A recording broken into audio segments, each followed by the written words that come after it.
Howdy, I'm Callum, also known as Northern Dice, and today I am going to be giving you a review of Veilwraith by Hallornothing Productions, a solo action card playing game for a single player. So I have got out here right now everything I need to play Vignette 1. I've collected all of the basic memories because we'll have no upgrades on the first vignette, all of the threats that we'll encounter, the foe that we will fight, all 5 keys, the Archfiend, the portal, and our basic abilities. I've also got the tokens to hand as necessary, and some crystals which can be used to track different in-game elements if you should so wish. And the way that the game is set up is really simple. You take the 5 keys, which come in 5 different flavours, give them a shuffle, and lay them out into 5 separate stacks. And what that does is help not only randomise the order the keys come out in, but also ensures that we have to go through the entire deck and encounter every single threat and take on the foe in order to progress. We then take the foe, and according to the vignette, we need to place Goblin King in stack number 4. So place him in that one. And then we give the threats a really good shuffle. We place those into the 5 different stacks. Of course, there will be equal numbers, so when we get down to the final 4, we will ignore stack 4 and place one into 5. And then we've got our 5 stacks, and they're in an order of 1, 2, 3, 4, 5. And to create the actual threat deck, we take stack 5, give it a really good shuffle, pop it on the bottom of the deck. Stack 4, do the exact same, give it a good shuffle, stick it down, and so on and so forth. And what that does is not only randomises the order the threats come out in, but also makes sure that those keys are not going to come out immediately. You have to progress and adventure. The aim of the game, to complete a vignette, is to collect all 5 keys, defeat all the foes that are introduced into the vignette, and then defeat the vignette itself by achieving its explore value. And just to give you a quick outline of how the game actually runs, we have 20 spirit, which is almost like our life. And what happens is we progress and adventure, and we will probably get attacked or try and increase our spirit, but we just need to last as long as possible in order to complete the vignette, be able to explore at 3, which are these values here, alongside boosted tokens. And then the portal will be accessible and we can escape. That's only once we have managed to actually not only defeat all of the foes available, but also collected all 5 keys.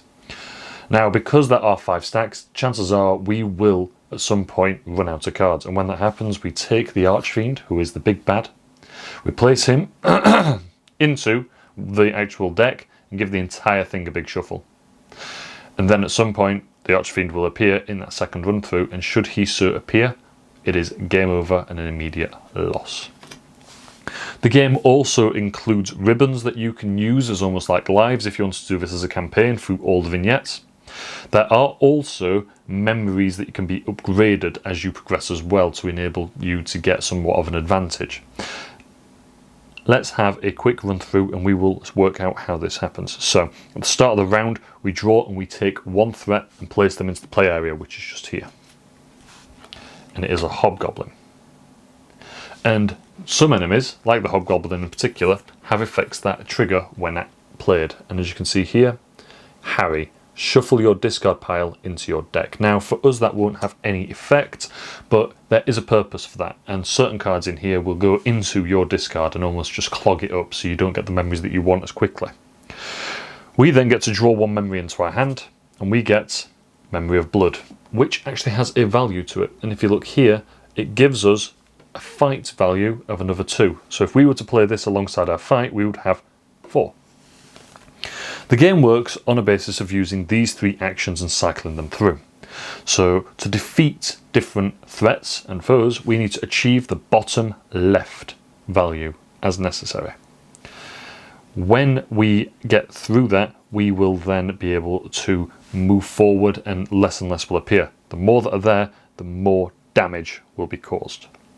And for this hobgoblin, if we don't defeat him during the spirit element of the round, we will lose 1 spirit. So we want to get rid of him as soon as possible. So what I'm going to choose to do is, on a turn, you can use one action and boost an action, as it were. And by boost an action, we tilt it and we add a power token to it. We can choose to do those in any order as well. So I'm going to choose to use fight, so I turn it sideways, and it would move to the bottom, and we used it at 2, which means that we defeat the hobgoblin. So I'm going to put him up here as a discard. I'm then going to choose to boost or tilt my explore, which means I can take one of these tokens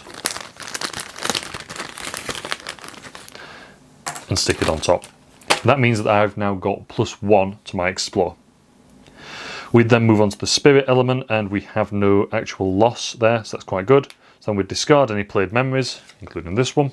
We haven't played this one, so we keep this one. We would then discard down to 6 memories. We only have 1, so we're in quite a good position there. We'd reset the action, so everything gets tilted back. They sit in their positions. And then we would end the round, and a new round begins. We draw a new threat, and it is a pariah. Now these are, as I said earlier, cards that can be discarded but go into yours, and he will clog up our discard. So it says here, place in your discard. And when you draw him, you just discard the card. So only when he's defeated, and he needs 2 influence to be defeated. We draw a memory, and now we have 2 memories in hand. And you can actually combine these memories as well. You'll notice that they've got these numbers in the bottom left. Well, this memory doesn't actually give me a boost to anything. It does an effect, and it's to ignore the spirit cost of -1 for a threat this round, which is alright, it's quite handy, but really, at this point, we're not going to want that. And we could use both of these, combine them, to get the lower value of the combined, so it'd still be 1, but we can add that to any action. So it's almost like an extra boost on top, which is handy in certain situations. As we progress through, we'll get keys. Keys will then have certain abilities that we can use, so we have a tilt effect for keys and a flip effect, and depending on which one we do in which order will determine whether we can do the other. So an example, if we use the flip ability, we then can't use the tilt ability. If we use the tilt, we could then use the flip. It's just about accessibility. With that as well, the different keys do different things to help you, and depending on what order they come in depends on how easy they are to acquire. Some keys require just a simple 2 explore, some require all the way up to 8, and if you get the 8 explore one straight away and you're not quite ready for that, you could quite easily get things stocked up and stacked against you. The game is incredibly difficult, but really rewarding, but it requires a lot of persistence. Veilwraith as a game isn't one that I anticipated I would actually enjoy. Most of my solo experiences over the last year have been entirely centred on that cooperative experience being there beforehand, or at least playing with other people. They'll always be based on that. It's a multiplayer game, but it has a solo variant, and then you'd learn the multiplayer, you'd learn the solo, and you play it from there, and you'd be able to apply those tactics and mechanics and learning elements into the solo, whether that's through an automa, whether that's through card-driven elements, whether that's just for personal score. Veilwraith doesn't have that because it is a solo game in itself. There is no co-op, no competitive, it is entirely based on single player experience, and that was something really new to me, especially at this level. I think the biggest problem I had with that is because I'm not one to teach games to myself, and because of that I was very, very much reliant on my own learning, my own skill with the game. There wasn't anybody to bounce off of, or there weren't any experiences I could rely on. It was entirely centered on my own experiences being the learning curve, and that was new to me. That said, it was something I really enjoyed. And the reason I really enjoyed it is because I was entirely responsible for everything. I couldn't at any point turn to someone and say that you shouldn't have played that card. I couldn't look to anyone for any backup. I couldn't think back to past experiences of playing with other people and consider how they would have addressed things or what scored them the most points. This is a game of survival where you need to acquire 5 keys, defeat your foes, and then get to the portal. And sometimes it can be very much to the wire.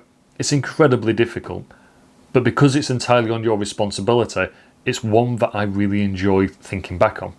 I'll finish any game and there will be a moment where I'll think I could have done X, Y, Z better. I could have considered doing this instead, and I think that really works well in terms of a solo experience. There are some luck elements in the game because you're drawing cards from your own memories deck. There are some luck elements because you're creating 5 decks for the threat deck initially, choosing where the keys go, and depending on how rigorously you shuffle, you may have the keys all at the top of each pack, you might have them all at the bottom.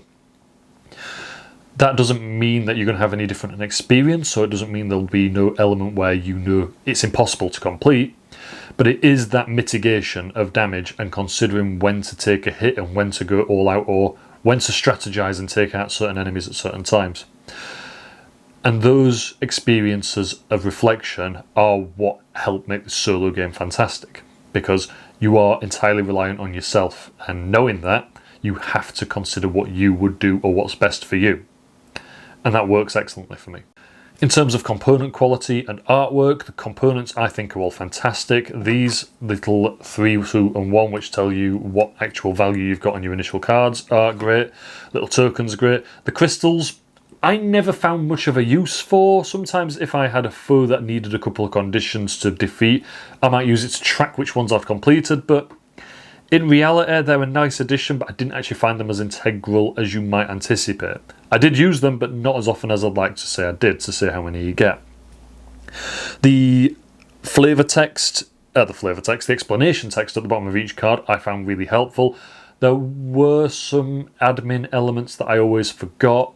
Certain enemies do things when played, some do it when defeated, and when you get into a real when you get into a real roll of it, a real flow, sometimes you forget to check those elements, and particularly for enemies like the pariah who goes into your discard, or the goblin who gets discarded from the game when defeated, it's sometimes just a moment of reflection, and I always found that I played it best if I did it to my detriment. So if I forgot something, if it was detrimental to me, it's tough.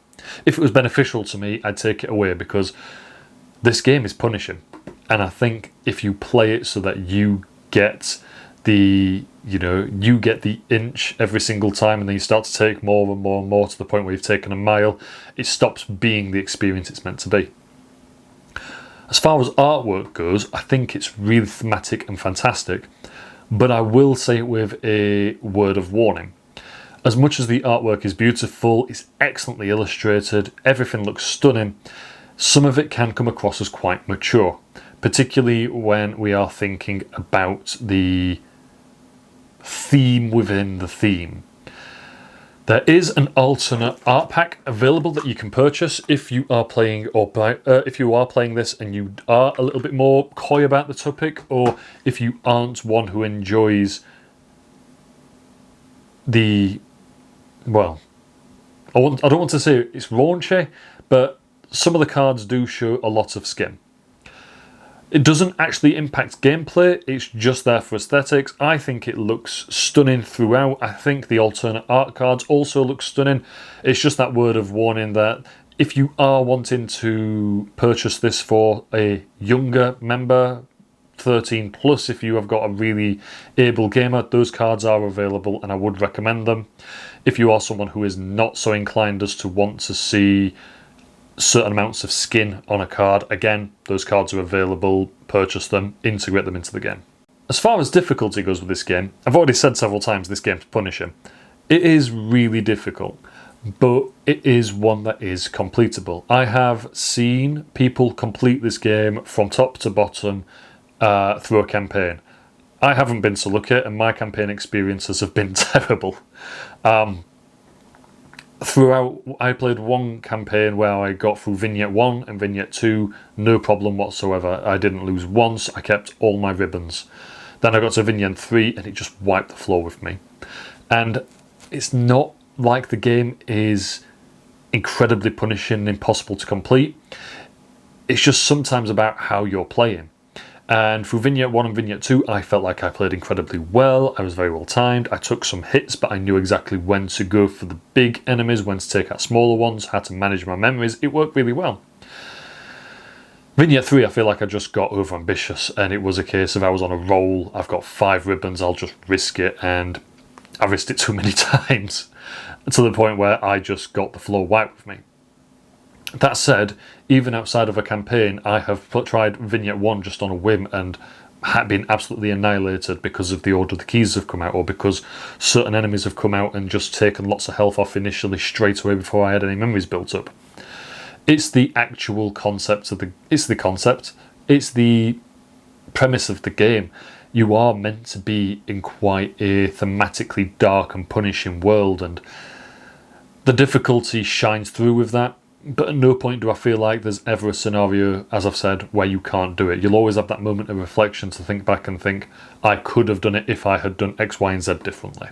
Moving on to the actual engagement level, because this is a solo game, it comes as like a double-edged sword, because some people buy solo games to play whilst doing something else, or just to go to a cafe and such, where they can just easily enjoy the scene and such. Other people buy solo games to have that hardcore, real solo game feel where you are just entirely engrossed in one experience, and Veilwraith is that engrossing experience. It isn't one that you would purchase to watch TV in the background with. It requires all your attention, and in all honesty, because of the way that it plays, it will take all of your attention. It's so engrossing and thematic that you will just fall into this world where you are constantly on your toes, considering what your next move is, how you're going to bolster your next action, which enemies need to be taken out first and how you're going to tackle it, and about mitigating damage when they're all coming out and when that foe's going to appear and really start punishing you. It works excellently in terms of really grabbing your attention and forcing you into that world, and you'll blink and an easy 45 minutes to an hour will have just flown by, and you'll either be mentally exhausted and punished because you just got absolutely the floor out with you, or you'll be exhilarated and really eager to go again because you'll be ready for that second vignette, third vignette, fourth vignette, dare I even say fifth. Saying that, it isn't one that I can realistically see being utilised on a co-op basis. As much as you could play it with two people, I feel like that would cut the engagement, because a lot of the time you'd be talking in terms of actions outside of the game, which makes it very meta, and it stops it from being this experience and makes it this, in my opinion, card admin, which is not what the game should be. It should be that engrossing, risk-taking, entirely dependent on you responsibility test, as it were. It shouldn't be overly discussed and thought through with someone else. The experiences can easily be discussed and passed on and shared, but I don't think they should be shared at the moment. This is meant to be a solo adventure, and I feel like that engagement would entirely dissipate should you try and incorporate another player into the mix or get someone else's opinion on the matter. Now, would I recommend this? And I always try and be a bit balanced with this, and Veilwraith is one that really needs that balance, but I need to outright say straight away, if you aren't a solo gamer, completely skip this. This is a solo experience that requires a solo player's engagement, and if you're wanting to get something that you can share with someone, in my opinion, I don't think it works. I feel like that detachment from the game will just ruin the engagement, and again, as I've said, it just becomes card admin.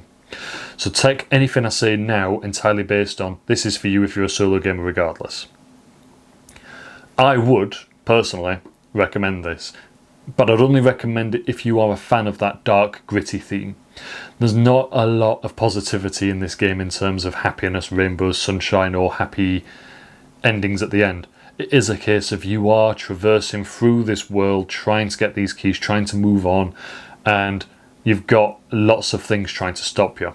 From the small things to the hobgoblin to this absolute beast of the Archfiend, who will turn up in your games more often than you'd like to think. The theme, as I've said, flows excellently, but it is incredibly dark and incredibly punishing. I do think that it is a real thinker's game as well. Knowing when to use certain actions at certain times and how to mitigate damage or consider what's coming up means that you are always going to be on your toes. And if you are just wanting to play something that is casually on while you've got things going on around you in the background, or something that you can be quite detached from, then this isn't for you. Also, if you aren't wanting to really get your teeth into a campaign, again, probably not for you. I have played all the vignettes, and I have very, very thoroughly lost all the vignettes as well, and I really enjoyed it regardless. If you are wanting something that you can pick up and just play and just run through easily because you want that happy experience of success, then sadly you're not going to get that from this. It's a challenge, and it's an excellent challenge that you're going to really enjoy. But if you aren't one for that punishment, and if you aren't one for being told you lost, then skip it. I would highly recommend this game. The theme, I think, is fantastic. The artwork is stunning. The engagement, it's just so engrossing. You play the game and suddenly this time has flown by and you recognise all these cards are coming out. And when you get that second run through, you're then even further on your toes because you know the Archfiend is right behind you, ready to just pounce and just take you out in a single swipe. And those nail-biting moments when you are getting down to your last little bit of spirit and you've got all 4 keys, there's 1 key left, you've taken out the foes, you can see the portal, you've left enough stuff in your bank, but you don't get any change from spending stuff. It all becomes very tense, and choosing when to use certain actions in your own head and being responsible for that is fantastic. And that reflection afterwards of considering, had I done this, would this have happened, is also, it's really fun and exhilarating. But if that's not something that sounds like you, then this isn't for you. You need to be able to appreciate the aftermath. As always, thank you ever so much for sticking around and watching this review, and thank you to Hallornothing Productions for sending me this review copy. I am Northern Dice, and I will catch you next time.